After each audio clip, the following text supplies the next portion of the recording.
Election लोक लढटाक हरोवपा खातीर आनी आपूण जिखपा खातीर. सो सद्या जर पळयलें तुमचे जिखपाचें आमी जर तुमी पॉलिटिक्सान थोडे हे स्ट्रॅटेजी करच्यो पडटा. हातून आमचो डॉक्टर केतन भाटीकर हो आस्पेक्ट सद्या सुरू जाल्लो आसा आनी he was the second in the thing. So I think अशें दिसना तुमकां की आपूण कॉन्टेस्ट करना जाल्यार I will support Ketan Bhatikar and let him get elected. ना ना तसो प्रश्न ना. पळय तशें केल्यार डेमोक्रेसी आनी ते पिपल्स रिप्रेझेंटेशन एक्ट उरता. इलेक्शन हें जातलेंच. इलेक्शन जातलेंच पूण हांव बिलोंग करता काँग्रेस पार्टीक.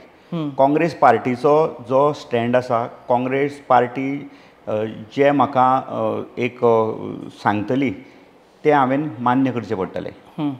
काँग्रेस पार्टीचें धोरण हांव इंडिविज्युअल म्हणून लास्ट एका इंडिपेंडंटली कॉन्टेस्ट करूं नासलें. हांव काँग्रेस पार्टीचो कार्यकर्तो. काँग्रेस पार्टीन म्हाका उमेदवारी दिल्ली. काँग्रेस पार्टी सांगता तें आमी करतले. कित्याक आमी काँग्रेस पार्टीच्या ध्येय धोरणां, तत्वां, मुल्यां हाची अशी बांदील आसा. आमी खंयच्या एका मनशाक सपोर्ट करपाक आमी उगी रावंक शकना. तुमी पळयतात GNH.